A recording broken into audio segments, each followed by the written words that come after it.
This is the totally free website Family Search. On this website, I have traced my family name, Close, back to 1550. But by using my third great-grandmother's family line, I have traced my family tree back to Alfred the Great, way back in 848. But I've often wondered how far back you can actually go. Come with me now, and we will discover how far back into history you can go. Well, this is me. I am Anthony Close. Here is my father and mother, my grandfather and grandmother, and here is my great-grandfather and my great-great-grandfather. You will probably have noticed that everyone has an image. Well, where I did not have an actual image, I used an appropriate face that helps tell the story. We are now back to where the Close name runs out of records, so we have to go to the distaff side of the tree.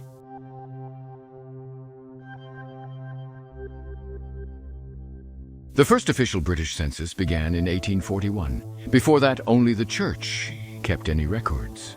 Here is the record of the marriage of my third great-grandfather and grandmother, Philip Close, marrying Anne Issel. This also shows the use of the long S in Anne Issel's name. Bizarrely, it also seems to show an O in her name. We are now in the Georgian period, with George III on the throne. He was the longest reigning king in British history. This is George, who is also known as Farmer George. From this image, you can clearly see where our King Charles got his good looks from.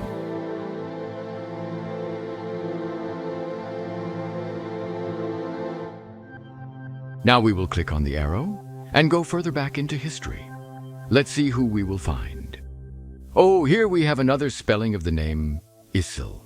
And further back, we connect to the Newman family tree. Now we are in the 17th century, and the tree joins with the name Agnes Eastman. The Eastman family here are the founders of all the Eastmans in North America, including George Eastman, the founder of Kodak Film. Further and further back we go. We are now entering a period known as the Dark Ages. Why was it called that? Well, I haven't found a good reason, really, so let's just ignore that term, shall we?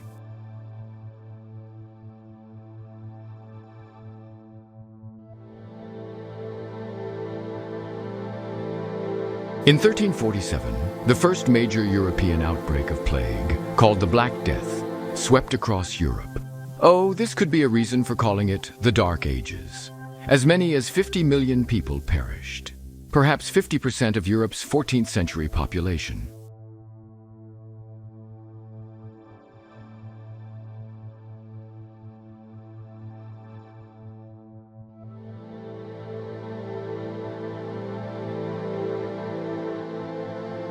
Now we are going back through many generations. We are now in the medieval period of history. We are now in a time of great unrest in the country. A very young King Richard II was on the throne. Huge taxes were demanded by the ruling elite. In fact, it sounds very similar to today's situation. Rising taxes, unfair demands upon the poorest of workers. Maybe we now need a Wat Tyler and a peasants' revolt. Well, this is what actually happened.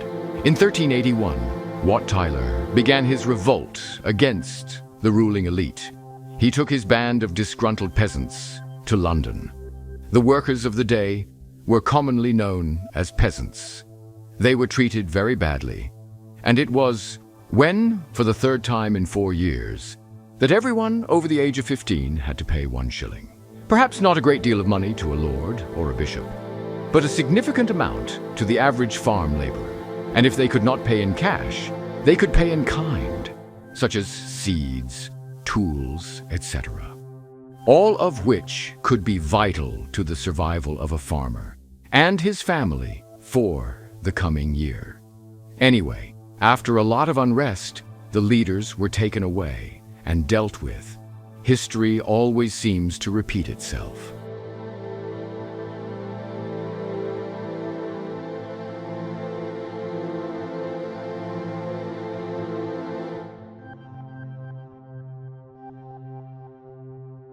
We are now going to go way back in time, back to my 33rd great-grandfather, Alfred the Great.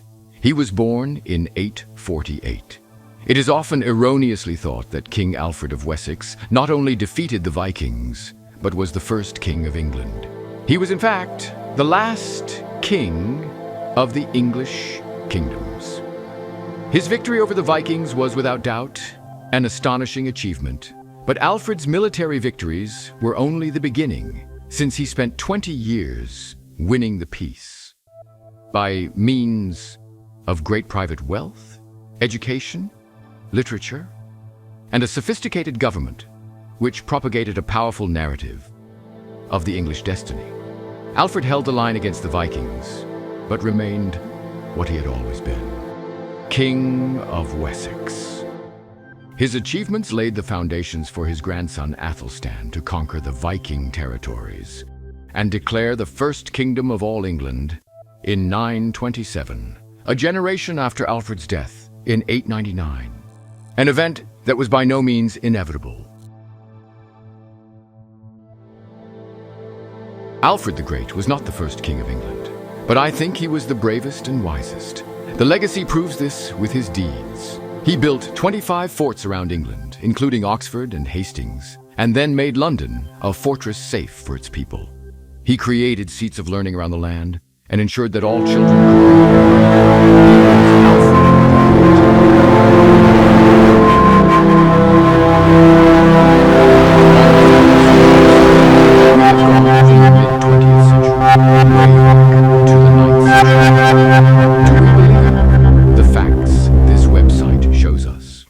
The Family Search website is run in the USA by the Mormon Church, or to be more precise, by the Church of Jesus Christ of Latter-day Saints. We will just keep going back and back.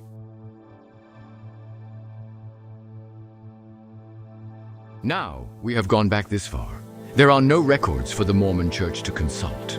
How are they getting the information they are using? One piece of information I do know about the Mormon Church is that they want to baptize every person living or who has ever lived. So, let us keep going back as far as possible.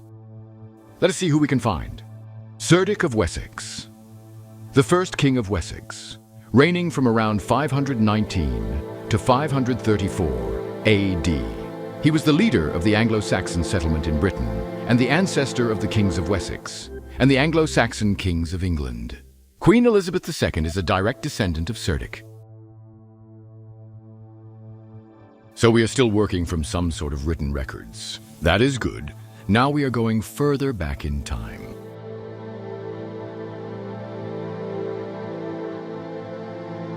We are now back in the days of Roman Britain. It is now AD 60. Back in the days of one of the most famous ancient queens of England, Queen Boudica, the queen of the Icene. Boudica's husband, Prasutagus, was king of the Iceni, in what is now Norfolk, as a client under Roman rule. When Prasutagus died in 60 with no male heir, he left his private wealth to his two daughters and to the Emperor Nero, trusting thereby to win imperial protection for his family. Instead, the Romans annexed his kingdom, humiliated his family, and plundered the chief tribesmen. The Romans flogged Boudica and raped the daughters. In revenge, Boudica raised a rebellion throughout East Anglia. The insurgents burned Colchester, and St. Albans virtually flattened London and several military posts. According to the Roman historian Tacitus, Boudica's rebels massacred 70,000 Romans and pro-Roman Britons and cut to pieces the Roman Ninth Legion. Paulinus met the Britons at a point thought to be near present-day Milton Keynes on Watling Street and regained the province in a desperate battle. Upon her loss, Boudica either took poison or died of shock or illness. Considered a national heroine of England, Boudica inspired numerous books and movies. We are now back so far that we have reached the before Christ time barrier. We are now B.C. Every record we see from now on is before the great man himself, Jesus Christ. In fact, there is very little evidence that this person ever existed at all, apart from in the Bible. But then the Bible is totally mythical as well. Oh, you don't believe me? Well, do you believe in unicorns? Yes. How old are you? 6? Well, there are actually unicorns mentioned in the Bible. Look here. Numbers 23, 22, and 24:8. Deuteronomy 33, 17. Job 39, 9 and 10. Psalms 22, 21, 29, 6, and 92, 10. Isaiah 34, 7. What do you mean they are not mentioned? That is because they were taken out in later translations. Now they are called wild ox, not unicorns. Anyway, back we go further and further. We are now back into the Persian and Babylonian times, around 610 BC. Now this is totally ridiculous. How can anyone believe this nonsense? All these names are of individuals who actually existed from history books. But where is Jacob the shepherd? And Mary the goat milker?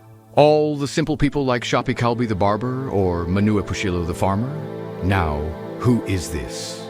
Oh, Bathsheba was the wife of Uriah the Hittite. But David saw her bathing on a rooftop and had her brought to him. David then ordered Uriah to be killed in battle and married Bathsheba. As punishment for David's adultery and murder, God struck down their first child in infancy. David repented, and Bathsheba later gave birth to Solomon. If you believe that, then why not unicorns as well?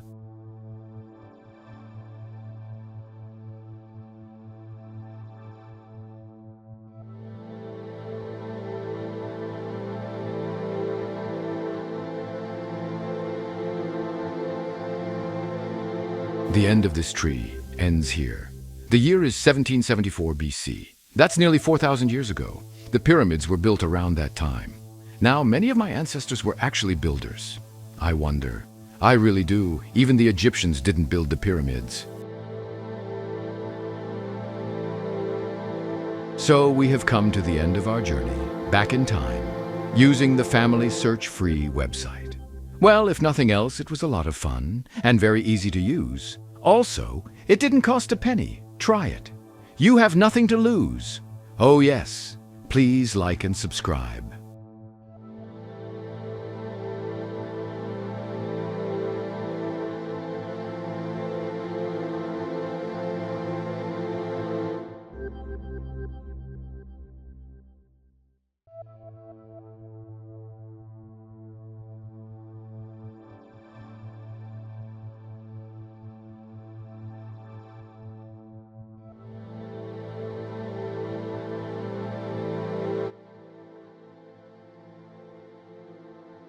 But wait a minute, who are these two characters?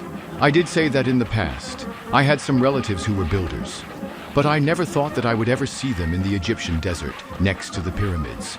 Now what were their names? What was it, Wilson, Betty, and Keppel? Yes, that was it. See you next time.